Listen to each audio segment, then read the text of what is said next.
Olá pessoal, seguindo com nossa disciplina de tratamento de águas urbanas servidas, hoje nós vamos falar sobre tratamento preliminar e primário como parte do curso de tratamento de águas urbanas servidas. Bem, nós já falamos um pouco sobre o conceito do nível de tratamento de esgoto, então para situar vocês da aula de hoje, essa aula refere-se, esse conteúdo que nós vamos ministrar agora, refere-se justamente à etapa inicial do tratamento de esgoto, que é justamente de sólidos de maiores dimensões, denominados sólidos grosseiros, e o tratamento primário, que visa a remoção de sólidos suspensos, mais a fração dos sólidos suspensos que nós vimos já, chamados sedimentáveis. Para isso, pessoal, são utilizados processos físicos implementados na estação de tratamento de esgoto. De fato, as operações unitárias utilizadas no tratamento de esgoto, que referem-se o quê? A unidades, nas quais não há mudança, certo, no que está sendo removido, e são feitas através da aplicação de forças físicas, ela constitui as principais unidades de uma estação de tratamento de esgoto, tá? Nelas nós vamos encontrar então esses tipos de operações no tratamento de esgoto. São várias operações, desde gradeamento, remoção de areia, sedimentação primária, que inclui justamente o que nós estamos falando aqui de tratamento preliminar e primário, além da sedimentação secundária que vem após o tratamento biológico, também chamada sedimentação de alta taxa, utilizada para alguns casos específicos de tratamento de esgoto, e no caso da remoção adicional de algum composto, no caso, principalmente sólidos suspensos, certo? Que não é possível de ser removido por sedimentação, utilizado também o processo de a operação física, filtração, tá? Então, para situar, aqui nós temos um fluxograma de uma estação típica de tratamento de esgoto, que inclui o tratamento preliminar, com a remoção, certo, de sólidos grosseiros e areia, tá? O tratamento primário, que visa a remoção dos sólidos sedimentares, o tratamento secundário, focado aqui no tratamento, na remoção do material orgânico dissolvido ou solúvel, principalmente, O decantador secundário como parte integrante do tratamento biológico para a separação da biomassa, e também o polimento final que pode ser feito no processo de tratamento de esgoto, com tratamento terciário, certo? Filtração ou a desinfecção. No caso da aula de hoje, que refere-se ao tratamento preliminar e primário, nós vamos encontrar essas operações unitárias logo no início do tratamento, que visa o quê? O tratamento preliminar visa a remoção, certo, de sólidos grosseiros através do conjunto de grades e a remoção de areia através do desarenador. Temos também o decantador primário como uma outra etapa complementar desse tratamento para a remoção de sólidos sedimentares, tá? Então, o tratamento preliminar, que vai ser a parte dessa aula de hoje, ele visa a remoção, como já falei, de sólidos grosseiros e areia, porque o esgoto contém, principalmente em grandes cidades e grandes redes, grande quantidade de material, resíduos de grandes dimensões, desde garrafa, pedaços de papel, papelão, cabelo, plásticos, garrafas PET, vidro e além de uma grande quantidade de areia, certo? Então chega sempre na estação de tratamento de esgoto também uma grande quantidade de areia. Esses materiais de maior dimensão serão removidos no tratamento preliminar, cujo objetivo inclui a proteção dos dispositivos de transporte do esgoto. O que acontece? Se esse material for bombeado para outras unidades, poderá haver o que? Danificação dessas unidades, certo? Consequentemente, para proteger o que? O tratamento subsequente que haverá depois. Então, por exemplo, a remoção de areia é muito importante para evitar o assoreamento dos reatores, ou seja, a redução do volume útil devido ao depósito de areia no fundo desse sistema. E também, não menos importante, a proteção dos corpos receptores. Em outras palavras, evitar que esse material chegue também ao meio ambiente. Então nós temos aqui um fluxograma típico do tratamento preliminar, que inclui como primeira etapa gradeamento, seguido da caixa de areia para remoção de areia, também chamado de desarenador, e por último, um sistema de medição e controle de vazão para manter a velocidade, certo, constante nesses dispositivos relacionados ao tratamento preliminar. Nós não vamos abordar esse medidor de vazão porque você quer usualmente, no caso das estações convencionais, a calhar parte que vocês que é abordado na disciplina de tratamento de água. Bom, então a primeira unidade que nós vamos falar é justamente o gradeamento, que é a primeira operação unitária encontrada na estação de tratamento de esgoto. Nós já falamos que a principal função é a remoção de materiais grosseiros, que podem danificar e obstruir equipamentos, certo? E reduzir, consequentemente, a confiabilidade e eficiência de todo o processo. Então, por isso é muito importante a remoção desse material de grande porte, de grande dimensão. Temos aqui que essa unidade, certo, de gradeamento compostas geralmente por o que nós chamamos de grades de barras, é o principal sistema utilizado. Aqui tem um esquema de como é o funcionamento, então o esgoto chega, certo, à estação. Antes de seguir para a remoção de outros materiais, é preciso então remover esse material de grande dimensão. Para isso é utilizado o que? A grade de barras. Essa grade ela é instalada num canal cujas dimensões são importantes para o funcionamento correto desse dispositivo. E é composta por quê? Pela grade, propriamente dita, pela calha de coleta do material retido. Então a ideia é que o esgoto vai passar por essas grades e à medida que cheguem materiais de maiores dimensões, eles vão sendo retidos e poderão ser removidos, transportados até a calha de coleta, ficando dentro dessa calha para ser coletado ou transportado. E também é importante que se tenha um bypass, que é o quê? Que é caso haja um aumento desse nível, devido ao quê? À obstrução da grade. Então a grade, com o passar do tempo, ela vai ficando obstruída e haverá um aumento da perda de carga devido à obstrução dessa grade. Esse nível poderá subir e, para evitar problemas, há um canal onde o esgoto poderá ser encaminhado. Então aqui o exemplo de 2 unidades de gradeamento instalado em estações de tratamento de esgoto.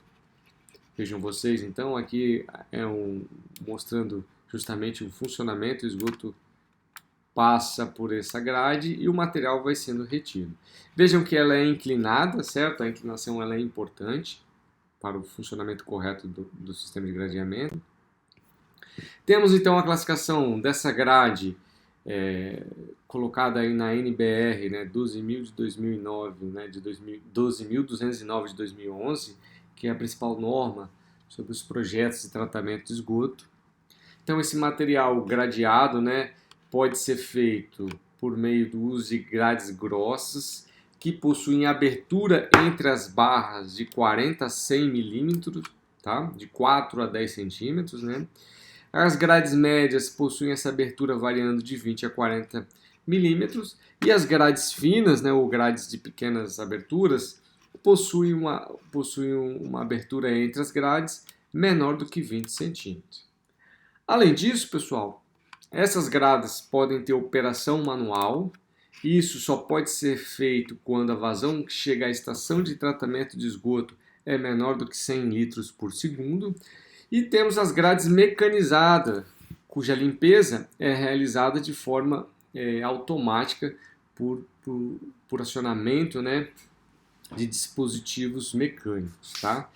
Nesse caso, ela é obrigatória para estações de vazões cujas vazões são maiores que 100 litros por segundo e é necessário que se tenha pelo menos 2 unidades para a vazão máxima. Então a unidade de gradeamento ela é feita ela é dimensionada considerando a vazão máxima da estação. E cada unidade deve ter capacidade para funcionar sozinha com toda a vazão que chega à estação. A ideia é que se tenha redundância desses dispositivos para que, caso seja necessário uma manutenção, uma parada em um dos canais, o outro dispositivo possa funcionar de forma completa para tratar toda a vazão. Então aqui um exemplo, certo, das grades grossas, certas grades finas que são instaladas, no caso aqui são grades mecanizadas, tá? A ideia é que ela automaticamente consiga transportar, limpar o material que ficou retido na grade e transportá-lo para a calha superior que se encontra na grade. Então a quantidade de material retido no gradeamento depende não só do esgoto, mas sobretudo da abertura da grade, né? Então grades mais restritivas, ou seja, as grades finas, vão reter uma quantidade de material muito maior, enquanto grades de grande abertura terão a capacidade de uma eficiência menor de retenção desse material.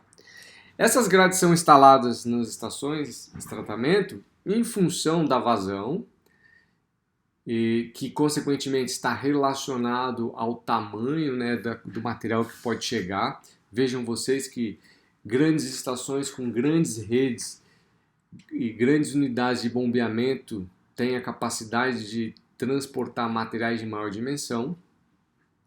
E aí a instalação dessas grades geralmente é feita em sequência.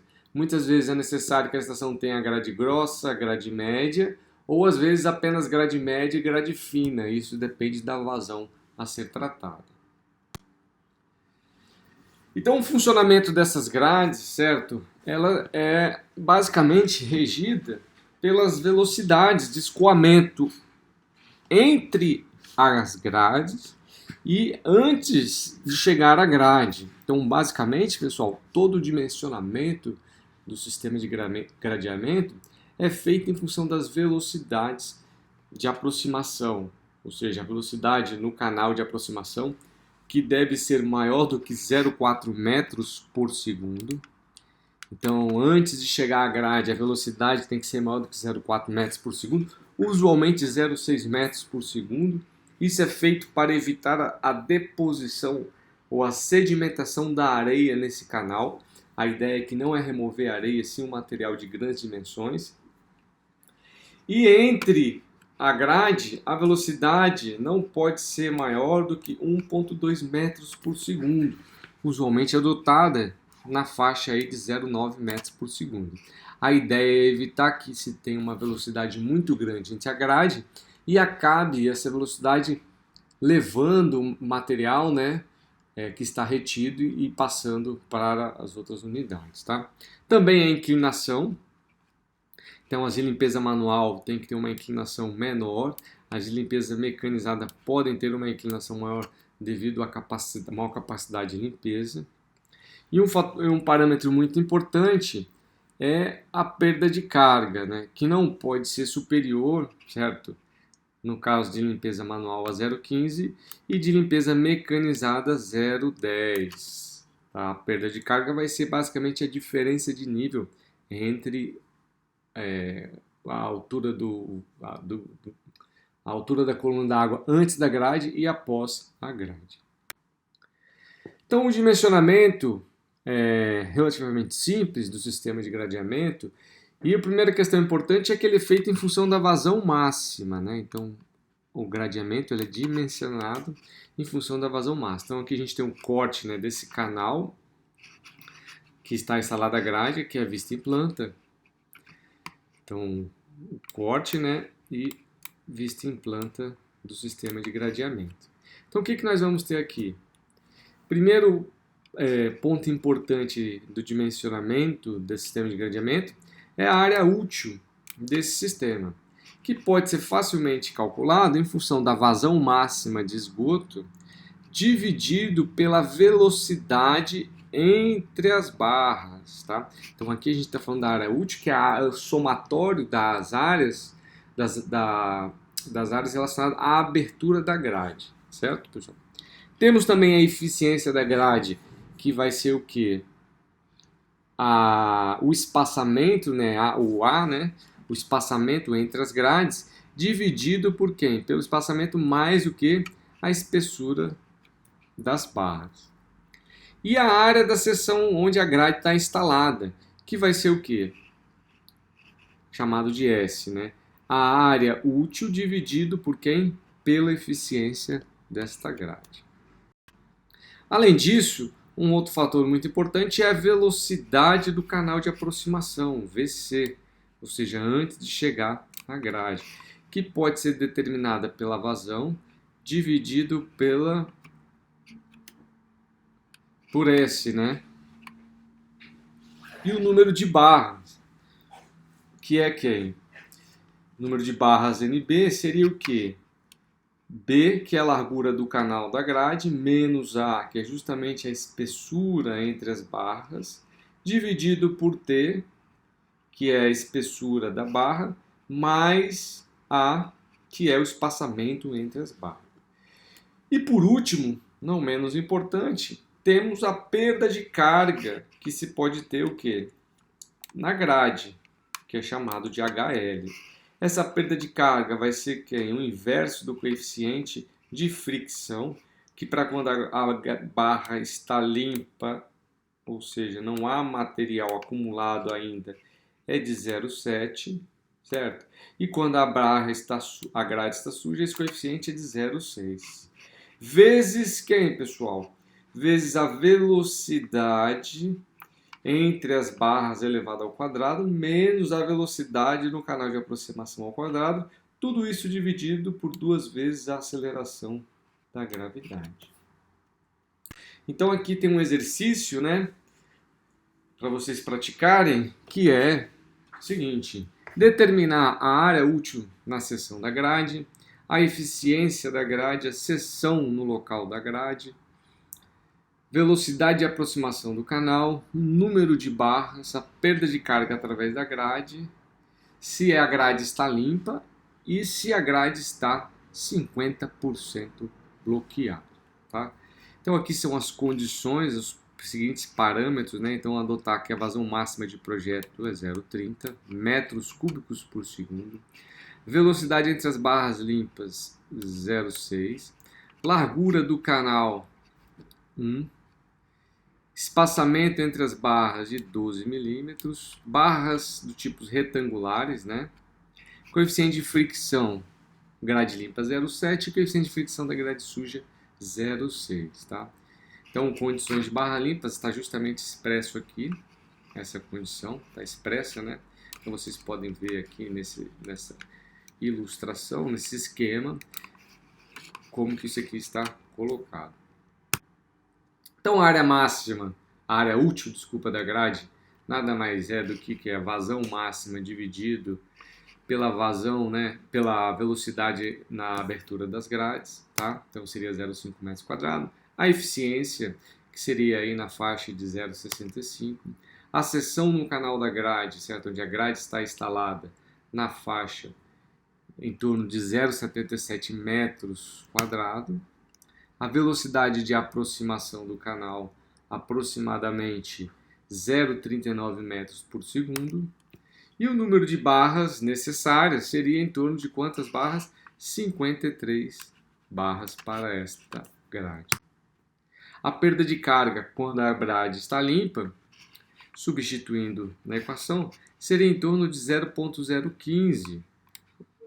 Ou seja, quando não há nenhum material retido e somente a resistência imposta pela grade, né, pela barra de grade, né, haveria uma perda de carga de aproximadamente 0,015 metros. Tá? Porém, se 50% dessa grade estiver obstruída, o que aconteceria com essa perda de carga? Qual seria um incremento, né, dessa perda de carga? Nós sabemos que a vazão de esgoto que chega é a velocidade vezes a área, certo? Dessa seção. E ela é constante, independente se a grade está obstruída ou não. Então, por exemplo, a grade pode estar limpa ou obstruída, mas a quantidade de esgoto que chegará na estação é a mesma, tá? Então, sabendo disso, nós podemos dizer o quê? Que a velocidade, certo, quando a grade está limpa, vezes a área também quando a grade está limpa, para perda de carga da grade limpa, né? Vai ser igual também a velocidade, né? Vezes a área quando essa grade estiver 50% obstruída, tá? E aí, substituindo nessa equação, nós vamos ter o quê? Quando 50% da área estiver bloqueada, o que acontece? A área, né, da grade limpa é 2 vezes o que? A área útil, né, de quando ela está bloqueada. Então, substituindo na equação, nós vamos ver o quê? Que a velocidade na barra, na passagem, né, da grade quando ela está obstruída, vai ser 2 vezes o que? A velocidade quando está limpa. Então, se a velocidade de passagem era 0,6, nesse caso, quando está 50% obstruída, essa nova velocidade seria quanto? 1,2 metros cúbicos por segundo. 1,2 metros por segundo, desculpa. Neste caso, quando tiver 50% obstruída, a perda de carga desta grade será em torno de 0,11. Significa o quê? Que houve, com 50% da grade obstruída, haverá um aumento, certo, da área bloqueada, né? Haverá um aumento dessa área bloqueada e, consequentemente, um aumento da perda de carga de 0,095, aproximadamente 7 vezes maior do que quando a grade está limpa. Além do gradeamento, pessoal, também pode ser instalado na estação, após o gradeamento, para a remoção de sólidos ainda grosseiros, mas de menor dimensão, sobretudo que sólidos fibrosos, como o cabelo, uma unidade de peneiramento. Então, as peneiras aí são dispositivos, né, de tratamento de esgoto com diâmetros menores do que a grade, pode variar de 0,25 até 10 milímetros e geralmente aplicados para a remoção de materiais finos e fibrosos. Isso é feito em função geralmente do tipo de tratamento subsequente. Então, alguns processos biológicos ou combinados necessitam, para um bom funcionamento, da remoção desses materiais antes do esgoto ser encaminhado para essas unidades. A outra etapa importante, então, do tratamento preliminar é justamente a desarenação, ou etapa de remoção de areia. Também feita para preservar os dispositivos subsequentes. Então, por exemplo, unidade de bombeamento, a areia é muito abrasiva, pode danificar essas bombas, como também evitar o acúmulo de areia nos tanques subsequentes, reduzindo assim seu volume útil. Da mesma forma que o gradeamento, a remoção de areia ela é feita em função do controle da velocidade. Usualmente, uma velocidade, o objetivo dessa etapa aqui é impor uma velocidade do fluxo, VH, de aproximadamente 0,3 metros por segundo, mantendo-se a velocidade do fluxo nessa condição, né, nesse valor de 0,3, haverá aí uma grande remoção de areia, certo? Que vai acumular no fundo desse dispositivo. Mas também deve-se evitar que nesse sistema, na etapa de desarenação, a remoção seja o que? Inferior a 0,2, porque a velocidade seja inferior a 0,2, por quê? Velocidades abaixo de 0,2 metros cúbicos por segundo favorecerão o depósito de sólidos em suspensão, que não é o objetivo de remoção do tratamento preliminar no caso da desarenação. Esse material suspenso vai ser removido no tratamento primário, porque se ele acumular junto com a areia, poderá causar problemas para a disposição desse material, porque parte desse material em suspensão é orgânico.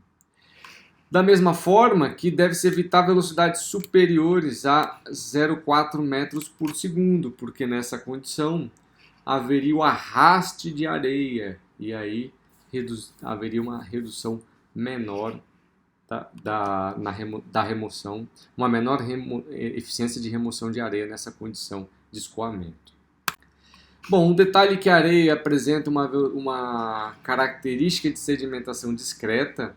O que quer dizer isso? Que a sua velocidade de sedimentação ela é constante com função do tempo e não muda. Então, durante todo o tempo que ela está dentro da caixa do dispositivo, ela vai ter a priori uma velocidade constante, diferente de outros tipos de materiais, como são removidos nos decantadores primários, secundários e também nos adensadores de lodo, onde a velocidade de sedimentação da partícula muda com o tempo, porque a partícula vai adquirindo maiores dimensões, tá? No caso da areia, então, é uma sedimentação discreta. Isso significa, né, como eu falei, que não há interação entre essas partículas nesse período. E simplesmente por um controle dessa velocidade é possível que favorecer que a partícula, ao final, né, do tempo que ela vai se encontrar dentro do dispositivo, acabe parando aonde? No fundo da caixa de areia. Então, dois parâmetros importantes da caixa de areia é justamente o que? A altura e a largura, que podem ser determinadas em função do que? Da velocidade, do caso da altura de sedimentação, certo? Da areia pelo tempo, enquanto que o comprimento, não largura, desculpa, o comprimento L da caixa de areia vai ser em função do que? Da velocidade, certo? Imposta vezes o tempo. O tempo aqui, esses dois tempos são o quê? Iguais. Então, de forma prática, podemos dizer, combinando essas equações, certo? Da altura e do comprimento, como o tempo é o mesmo, e igualando essas duas equações, certo? Nós vamos ter o quê? Que a velocidade de sedimentação da areia seria igual ao que? A velocidade do fluxo vezes a altura dividido pelo comprimento, L. Sabemos hoje que a velocidade de sedimentação da areia é em torno de 0,02 metros por segundo e que a velocidade que deve ser mantida do fluxo dentro desse dispositivo é 0,3 metros por segundo. Substituindo esses valores na equação, nós vamos ter o quê? Que o comprimento da caixa de areia, a ser mantido na caixa de areia, deve ser o quê? 15 vezes a profundidade, ou seja, a altura útil, o volume, né? a altura da coluna da água nesse dispositivo. Como prática de projeto e segurança, né? Para garantir que toda partícula, mesmo que tenha aqui uma condição de sedimentação um pouco diferente ou uma velocidade de sedimentação menor, seja removida, especificamente a areia, adota-se aí como prática de projeto uma segurança em torno de 50%, resultando então que o comprimento da caixa de areia vai ser será em torno de 22,5 vezes o comprimento até 25 vezes a altura, né? O comprimento na caixa de areia vai ser 22 vezes e meia a altura a 25 vezes a altura. Já a largura da caixa de areia é L, né? O comprimento B pode ser determinado por quem? Em função da vazão dividido por quem? Pela altura vezes a velocidade do fluxo, tá? E um outro ponto importante também dos projetos de caixa de areia, do dimensionamento da desalinização, é a taxa de escoamento superficial, o quanto é aplicado, certo, de esgoto, né, no caso, por metro quadrado por dia, que pode ser determinado pelo quem? Essa taxa de escoamento superficial pela vazão, né, que chega de esgoto dividido pela área, ou a vazão dividido por quem? Pela largura vezes o comprimento. E é importante, como recomendação da norma, que esse volume aqui de acumulação de areia tenha uma altura de 0,2 metros, tá? Então, pessoal, aqui mais um exercício para vocês praticarem.